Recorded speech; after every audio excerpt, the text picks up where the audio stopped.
All right, we'll go ahead and get started. I first wanted to thank everyone for attending. I know this time of the year is very hectic, so I am so appreciative that you guys took the time to really come out here and learn with us. So today we have Dr. Delic Loyde. She's going to be presenting over finishing strong: how empathy empowers us, critical connections for mentors and mentees. I will give Dr. Delic Loyde the floor. Good afternoon, everyone, and I'm so glad to be here this afternoon to just share some time uh, with you talking about empathy and how it can empower us. And so just a little bit about me, not much, but currently I serve as the Executive Director of the Hearne Education Foundation. I also work with the Texas Education Agency as a coach and a conservator monitor, as well as a lot of other things throughout the state of Texas. But my most important vocation is that of a teacher. No matter what my title or my role is, I'm still a teacher, and just like each one of you have been or continue to be. And that is the most important job I feel that there is in the world, to be a teacher, whether it's you're teaching your children or you're teaching students at school or even at the university. The role of teacher, I think, is my banner. That's my banner. And so just to be here with you is just an honor. And I want to hear from you as well as we continue through this session today. So I appreciate you taking this time.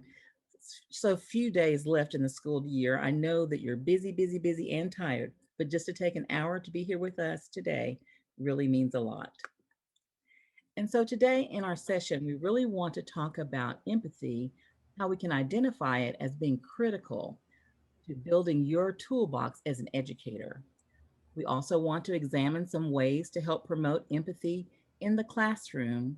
And then finally, explore next practices. I'm going to share one with you.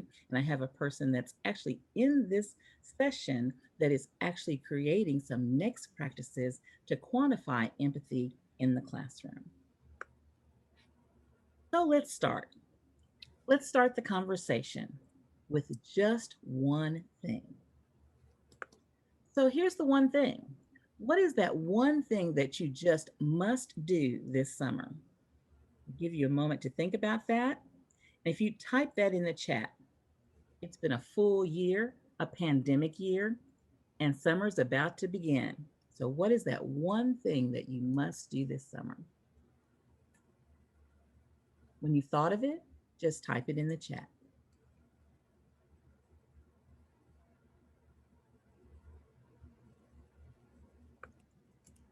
Oh, be sure. Relax. Self-care, absolutely. Relaxing with baby Rosie. Prep. That's the PPR. Self-care.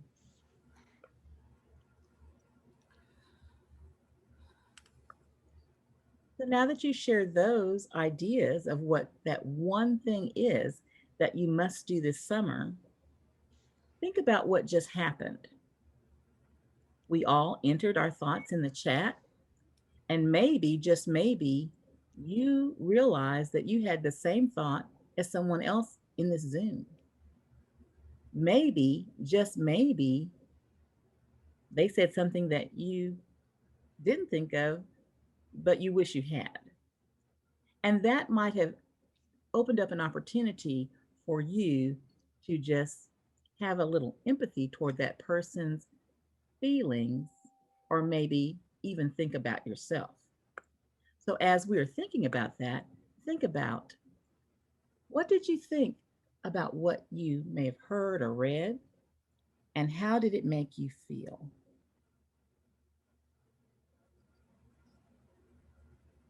Give you a second to think about that. And if anyone would like to share a reflection just from that very simple exercise about that one thing, what did you think during that exercise? We'd like to share.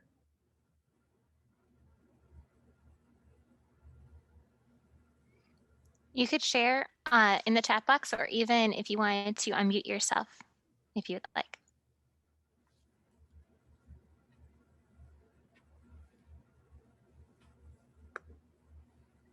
It, Oh, go ahead. sorry, it made me feel that I should rest more since Made everybody you feel else that you should is rest more. take it Yes, easy. absolutely. Go ahead, Ryan. Just looking at everyone else's responses, I liked seeing how like important rest and self-care was. I think that's something we all need, especially after the past year. So I was happy to see that that was on everyone's mind. Perfect. Perfect. Thank you. One more. Would one more person like to share?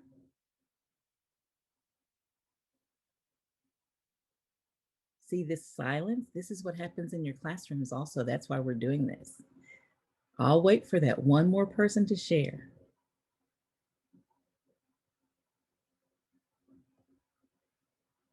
What did you think about and how did it make you feel? I'll go ahead, Dr. Lloyd. It because so many people have said things like self care, relax, go to the beach, those kinds of things. It made me realize, as as a teacher leader, that we really need to take into consideration that self care of our teachers, because it's obviously something that they very much need at the end of a very long year. Yes, absolutely, absolutely. And so you can see how just asking a simple question can reveal so very, very much. You can tell what people may want to do, what they're thinking about, and that can actually bring the group closer. Thinking about how that can also happen in your classroom, in your family, and in the group at large. So just asking that one simple question, and it doesn't have to be this question, it can be any question where you may want to know more about maybe yourself or even more about others. Okay, thank you for sharing. Because when we share information, we are deepening that relationship. That relationship. And we cannot help students achieve until we deepen that relationship between student and teacher, the relationship even with colleagues between teacher and teacher. And I like what Jamar also said. He said he was also just considering how normally he'd spend his summer preparing for the next school year, but after this past year, it's more important to focus on self care. Now, I think we probably have all seen this quote from Dr. James Comer, but it has more significant meaning, perhaps this summer and preparing for the next school year as we are creating new frames for learning. Learning will not be the same as it was pre COVID because now we know the statistics are in, and I'll share some with you in a few minutes, that COVID 19 was more than a disease. It actually deepened a trauma for both students and for adults. Whereas before the pandemic, we might have discussed adverse childhood experiences for our students. Now, both students and adults have been through a traumatic experience. So, what is empathy? Empathy is not sympathy. Now, sympathy is like, I feel sorry that you're hurt if you've been walking a long time. But empathy is actually caring about and thinking about what it's like to be that other person, to actually take the time to stop and pause and see what others may see, to listen the way you feel others may listen, and to feel as you feel like someone else would feel through their heart. So when we hear our students, when we hear our colleagues, it's not just being sorry, it's actually taking the time to think about how would that feel? How would that feel if that were me? If that were me. As I said, the statistics are in. And whereas before COVID 19, we already knew we had many youth throughout our nation that had traumatic experiences, whether they were from the home or from somewhere else. But now that we have COVID 19, we know that that statistic of adverse childhood experience is probably close to 100%. We even know that our adults, our teachers, our administrators may also experience secondary trauma based on this whole year and a half, depending on how you count it, that we have gone through the pandemic. And because we know that we've all been through trauma, it is more important now than ever to develop empathy as a personal practice and to develop empathy toward our students and each other in the classroom. There are many reasons why teachers, even before COVID-19, used empathy in the classroom. It's because it works. It's a primary component of emotional intelligence. It helps build rapport, increases collaboration even with your colleagues, and it's really a virtual requirement of our teaching profession. If you are just teaching the content without the care or the empathy toward your students, then you're probably one of those teachers that you might remember from your past, maybe, that you did not have a great feeling tone about. I'm sure we all could probably visualize a teacher that we felt had empathy for us, and we probably also could visualize a teacher that we felt that did not have empathy toward us. There are some principles, core principles within empathy education, and these are well known, and I just want to share them with you. I don't want to read them to you, but I do want to share them with you. As you develop empathy as an educator, you will make sure that it's ongoing. It's not just today we're doing empathy, it's not just one day affair. It is an ongoing component of your educator toolbox. As you develop your skill set with using empathy in the classroom, you will learn how to use it in lesson design by knowing your students well and incorporating empathic competencies within your lessons. You'll make it meaningful. You'll seek those things out. Just like Ryan said, once I saw what some other people wrote, right? Then I reflected myself. And probably if he was going to work with another group of people today, he would take that reflection into his work later today. And also internalize, making sure that you're just not doing something as a teacher, but you're really listening. This is how my students feel. This is how they're responding. This is what they're going through. And internalize that and problem solve for yourself as well as with your students. Actually, developing empathy as an educator will automatically help you become more student-centered and more respectful as a teacher.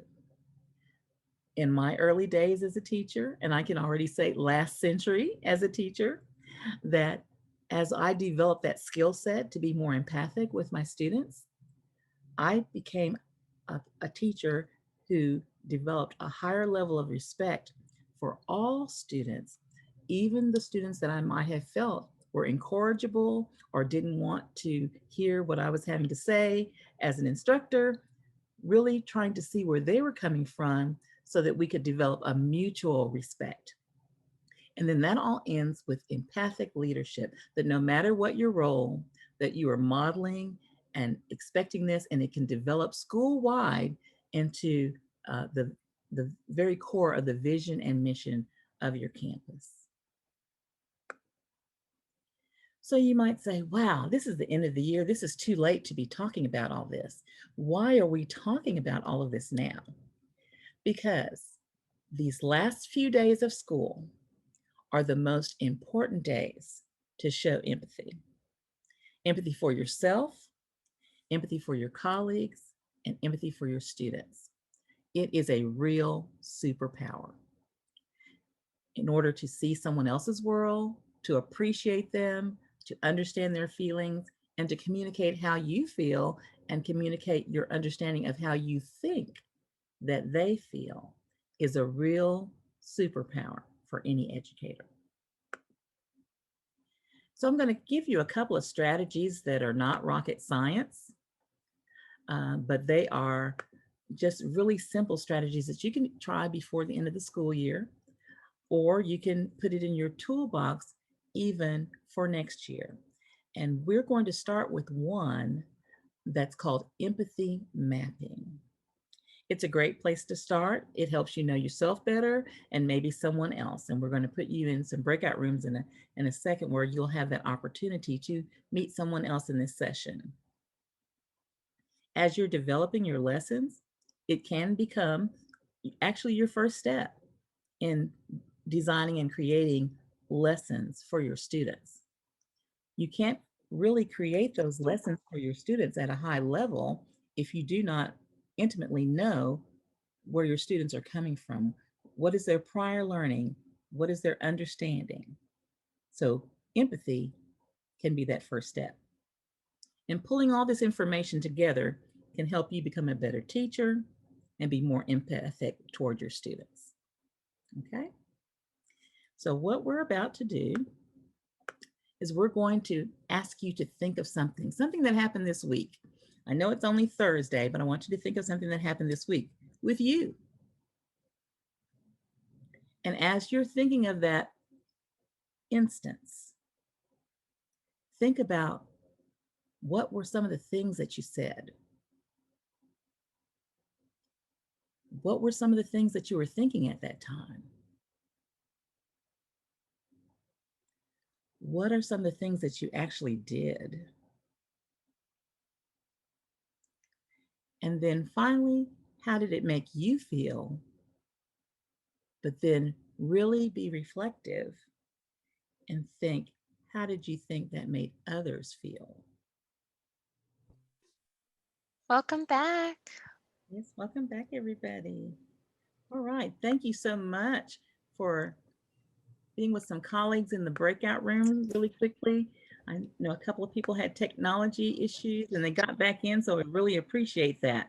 So see, this is a very, very simple empathy map, something any teacher can do at any level. And so let's talk about what happened in your groups with your empathy map. So which group would like to share first? I can go first. Thank you so much, Samantha. There you go. So last week, I think I can't even remember more. My brain's a little bit burned out, but we had a student bring a gun to school. And this was like already towards the end of the day, but I was giving instructions to the students, and I noticed the student, like, he hadn't said hi to me when he came into the classroom, and he had his head down. He wasn't paying attention to like the instructions I was giving. So I was like, okay, there's something wrong. And I was like, it's been a long day. So I pulled him out and I asked him what was wrong. And he just said that he was mad because he got like interviewed by the cops. And I can only imagine that like it was probably a scary thing, and he was probably mad that they thought he was in on it, or that they mentioned his name in the interview. And he just doesn't, he told me he doesn't like the police. So I was like, okay. And so what I did is I asked him if he wanted to go take a walk, because I'm pretty sure the last thing on his mind was to try to do classwork right then and there.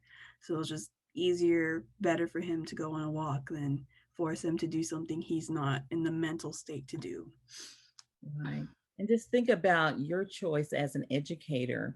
If you chose not to have empathy in that specific situation, think about how the outcomes would have been so different. Mm-hmm. But the fact that you took the time to stop and care, that he actually had that moment to kind of that rational detachment for himself, so he could come down from that. So thank you so much for sharing that.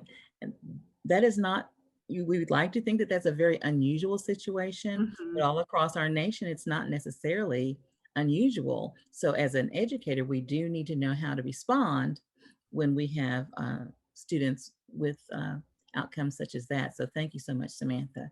Mm-hmm. Who else would like to share?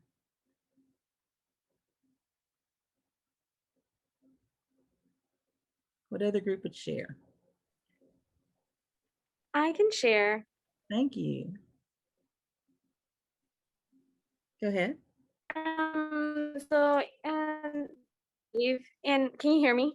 Yes, ma'am. Yes, ma'am. Can you hear me? Yes, ma'am. Sorry. The example that I gave was This actually today, I was working. I was in stations, and we were teaching bar graphs and T charts, and I was doing the mastery check.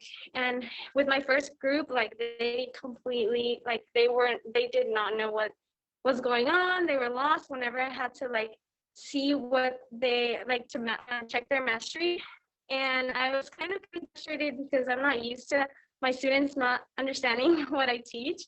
And so I was like, I don't understand. And so I thought, I was like, oh, what am I doing wrong? Like, what I was trying to put myself, how one of my group members in my group, they said that it was empathy because I was trying to put myself in the shoes of my students. I didn't like, and I try to see where they were not understanding or what exactly they weren't understanding so that I could fix it in my next group. And so in my second group, I did a little bit better, but they still were not getting it. And then by the third and fourth group, I was finally able to explain it to them where they would understand. Great. Thank you so much for sharing that. And just think, all of us in this session, each one of us have had that opportunity arise when our students look like, sound like they don't understand what we're teaching, right? And so instead of just saying, oh, well, let's move forward, you actually have to stop and take that opportunity to investigate the why. And maybe taking an empathy map on yourself as an educator or even with your students could be one way to find a solution when that occurs. So thank you so much for sharing that. Have one more a group can share out. I see that Mr. Spencer is sharing some things in the chat. There's some others sharing some things in the chat, but one more that can share out loud. Who can share out loud for us? Share out loud, Dr. Loyde. Yes, Dr. Price. So one thing that I have encouraged our teachers to do this year is to bring our PUG to work. And what PUG means is patience, understanding, and grace. Because it's the end of the school year, and as you just shared, the students, they are reluctant learners right now because we're towards the end, STAR season is over, so why am I still you're asking me to complete these assignments and things of that nature. But just having that patience, that understanding, and that grace will allow us to empathize with those kiddos and be more, just ready to provide them that learning at a different level with that understanding. Perfect. Thank you so much for sharing that. And we all learn so much from each other. And so someone asked in the chat, and what she did say was PUG, patience, understanding, and grace. What we may steal that from you, Dr. Price. We might just very well steal that from you. Thank you for sharing. And so I encourage you, as you continue on these next few days of this school year and even moving into the next school year, that when you have a situation arise that is confusing or you don't understand or you just want it to be better the next time, to do a quick empathy map for yourself or for your students. You will see the benefits in that. So here are some additional thoughts for reflection. How can empathy be used to empower excellence in your classroom? We just had an attendee share how for her, there was a day when maybe her students did not understand what she was teaching and what she did about that. And how can you change your individual teacher behavior to reveal your levels of empathy? And finally, what impact does empathy have on instruction? I think from the examples that were shared out loud and even from the information that's shared in the chat, we can see absolutely that empathy does have an impact on instruction, because if you don't take the time to know your students well, you will have different results.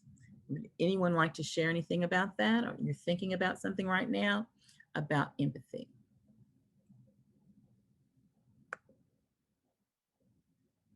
Okay, we'll continue to move forward. So we know that empathy can empower us. It gives us an extra tool to help us be a superhero teacher, right? It helps us sustain those caring relationships in our classrooms, no matter what the day, no matter what the event. It allows us to reimagine our own instruction because we are taking our students into account as we're creating our lesson design. And finally, it allows us to utilize self-reflection to improve. I can be a better teacher tomorrow than I was today, every day.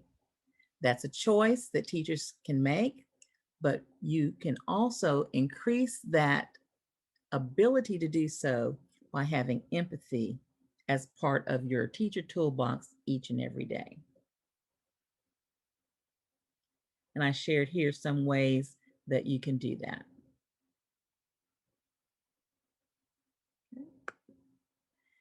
So another strategy I'd like to share with you briefly, and the strategies that I'm sharing with you, this is not, you don't have the full lesson. This is just letting you know some strategies that are out there. And this one is about an empathy interview. This takes a little bit longer to do because you're actually having a conversation with a person.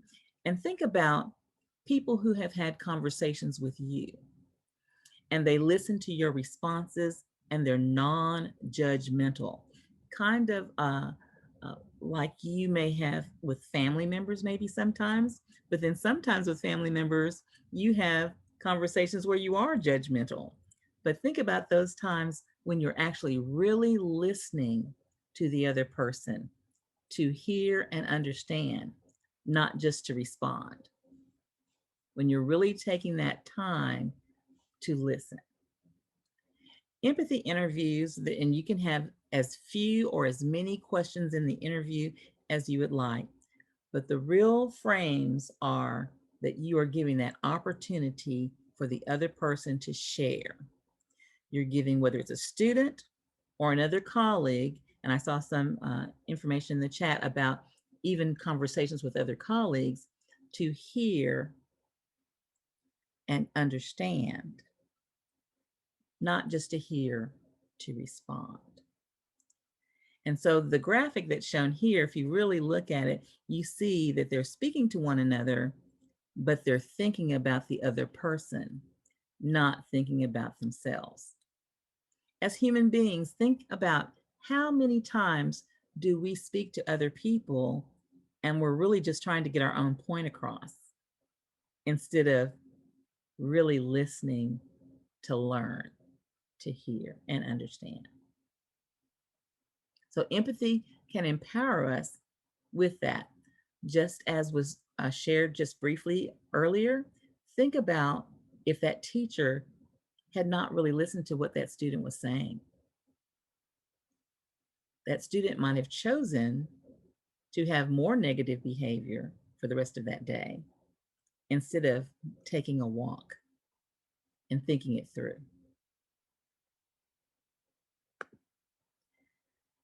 Here's another example of how you can use empathy in the classroom. You can create that safe space, which a lot of teachers already have in the classroom, where students know they can go to that space in the classroom and it can be open communication, whether it's with another student or with the teacher.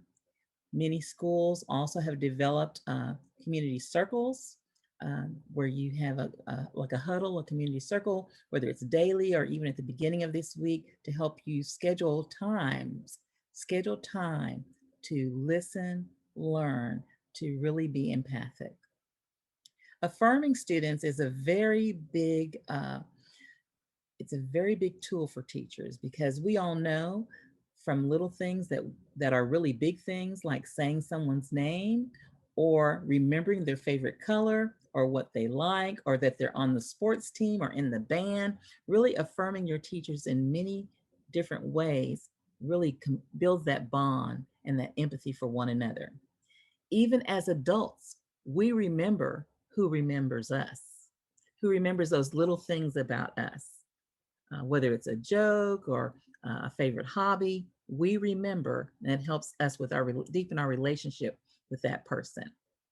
And you can have fun with it by even creating classroom contests or even class rewards about this. So as a mentor or a mentee, you might say, but how do I really even teach someone how to develop or to show empathy in the classroom? Doesn't everyone do that? Unfortunately, Everybody doesn't. Innately, they just don't. And so you can begin with little things to create that culture within your classroom.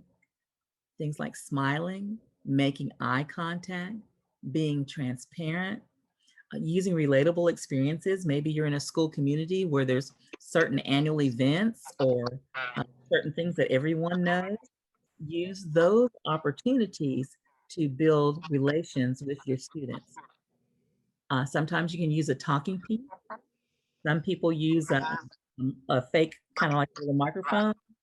Some may use just any inanimate object to help each student know when is their time to talk. Emphasize to your students that it's important to listen when other people are talking. Now, I know that most teachers do this. They sometimes don't do it in a very empathic way. It's not everyone be quiet. That is not the lesson. The lesson is it's important to listen to Susie because she's going to explain to us how she feels about whatever it is, instead of just everyone be quiet. And leave space for the silence. Even though you may feel that it's awkward when I'm asking for volunteers to speak, it's important and it's on purpose that I do so in order to allow everyone to have that opportunity to speak. It's okay to have silence. People are still thinking when there is silence. People are still bonding when there is silence. So don't be afraid of the silence, even in your classrooms. Don't be afraid of that. You have to take that time. And we talk about that as wait time sometimes with teachers, and teachers want to hurry up and give the answer, but taking the time to wait. Now, you can't wait all day, but just take that time to wait. You will get deeper responses from students, and you will get more honest responses from adults. Think about the last time that you had a not the best conversation with another adult. Probably you didn't leave room for any silence. They said something, you said something back. They said something, you said something faster back. They said something faster, faster back, and you said something faster, faster, faster back. But if you take the time to slow down the tempo of the conversation to really listen and learn, you will find that you will have better results. There are also more critical connections using empathy in education, because when you take the time to show empathy toward another student or colleague, you are learning to yourself how to be more empathic by not judging every comment that is made. We all say things that we may not mean sometimes. We all say things that we may not be able to prove right then. So increasing your ability to gather information from another person's speech or conversation towards you, but not to judge, just to hear and learn. As you develop that capacity within your students and your classes, you will have more opportunity to develop look-fors in your lesson design that will really attract your students. Just as mapping and interviews, you will develop your own critical self-reflection protocol. Some people graduate to maybe more mindful reflection. Some start out very, very simply about what was said and how did I respond. Just that simple empathy map. Wherever you start, it's okay. The important thing is to start. And then as you continue developing your own empathy in your educator walk, you will promote yourself to compassionate curiosity. Compassionate curiosity is a term, I really like this term, because what it really discusses is the fact that you can ask questions of students or staff because you really want to know the answers to those questions. You're not just being nosy. You're asking those questions because you want to know the answers so that you can help because you care. And so you may say, that's all good information, but what's next? And so I'm so pleased and proud to have Dr. Lauren Williams here. I just want to share a little bit of her work and then give her an opportunity if she wants to say anything to say something. But she has uh, studied actually this topic and done some just awesome research in the field. And we are so fortunate in Hearne ISD that this year she gave us a sprinkle that we're going to continue and make it a shower or a thunderstorm. And it's called the Socialization to Care. And so I just wanted to share this with you because what it does is it takes empathy to another level, to a wow level, because it actually shows how teachers having that socialization to care can actually really change things. They can really change themselves and they can really change what is happening with their students. And as you see, she has components here. And I don't want to speak for her work, but what we did in Hearne ISD this year at the high school as a pilot, we sprinkled these in and really looking for how can teachers quantify what those socializations to care can do for students. And so I just want to briefly show you the next slide. And then if she wanted to share anything, I wanted to allow her to do that. But this is just one component. And I'm just going to show you briefly. And I took a screenshot and I asked permission later. That's what I did. But this is just a benefit of her research. And she has descriptors, and then she mirrors the T-test, rubric descriptors, right? And showing how teachers can move forward with that. And so, Dr. Williams, would you like to say anything about this or the pilot briefly in Hearne ISD? Sure. So with our pilot that we did in Hearne, um, Ms. Prier, who's actually on this Zoom as well, she kind of drove it as the instructional coach at the high school. But essentially what she did was she took a book study that we were doing, and as we were doing the book study, she sprinkled in the ideas of empathy and care with diverse learners. So thinking of things like culturally relevant teaching, and the different aspects of that, how to break down your prejudice and biases, as kind of a first step in becoming more empathetic and caring for diverse learners and for all of your learners in the classroom. So she did an amazing job with that, and gave us some really great feedback for continuing this type of work in our district. And so the socialization to care is essentially a the idea that empathy is ever growing. You never learn how to be empathetic and then that's it, you're done. And so it looks at it takes critical reflection of yourself and your interactions, and the experiences that you've had and that those around you have had, and actually looking at how those experiences have affected your empathetic capacity, and then what that empathetic capacity now looks like in your classroom, and how it affects your instruction and your interactions with your kids, as well as your colleagues. So yeah, I'm really excited to see where we go with this in Hearne. That's right. Thank you so much for sharing, Dr. Williams. Dr. Purrier, did you want to say anything? I didn't even see you. It's a funny thing about Zoom. Sometimes you can't see all the people.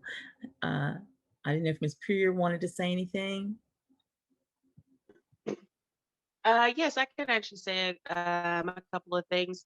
Just kind of piggybacking on what Dr. Williams was saying about kind of what we were doing on the campus.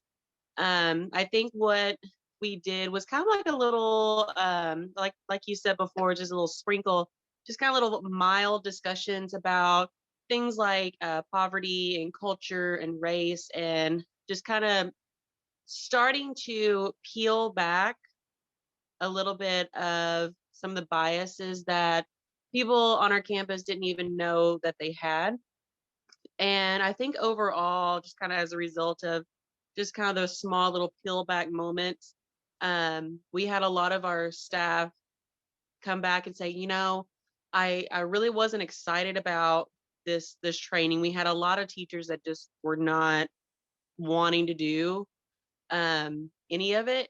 But then as we started having these discussions, they started to realize, okay, this is really important. And we actually had a lot of them realize a lot of things about themselves that they're now starting to correct. And we're seeing a lot of growth in those teachers. And so when you start having these, as Dr. Williams calls them, mirror moments, sometimes those can be very uncomfortable, and it's very natural to have those pushbacks. And but being uncomfortable is great, because when you're out of your comfort zone, that is when you start to grow.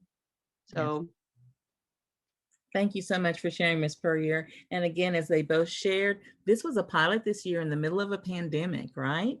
And so just kudos to that campus. And then they're going to expand throughout the district in the coming year. But just as Ms. Puryear stated, sometimes being honest with ourselves, sometimes we don't like what we see or what we hear. And so we have the power to change it and be better. And so the socialization to care actually will help us as we are moving forward, really identify those teacher behaviors that have the most impact on student learning using that empathetic lens. And so this is just a sharing of that. And as we move forward, we will give you an update on how we're doing with that. But I did want to share that as a next practice, because that's what we're doing next. Of course, for those of you who would like to read more on this topic, I've given you just a little bit of the research on empathy. Empathy is a huge, huge topic, and it blends well with other topics that are in that educator toolbox. But absolutely, the ability to use empathy in the classroom as an educator has a research base. And so I just want to share these few with you. And if you'd like more, my email is also included on the, I think on the next to the last slide. If you email me, I would love to share with you anything regarding this topic. So there is a lot that we are continuing to learn from the research. And I'm going to tell you that I really predict that as we all come back to school after the end of this school year and we're into the next year, we're really going to see a bigger emphasis on empathy as we start our 2021-2022 school year, as everyone is recovering from the pandemic and those adverse effects from the adult level as well as the student level. You will see more and more study in this area. Again, I just thank you for the opportunity to share with you today.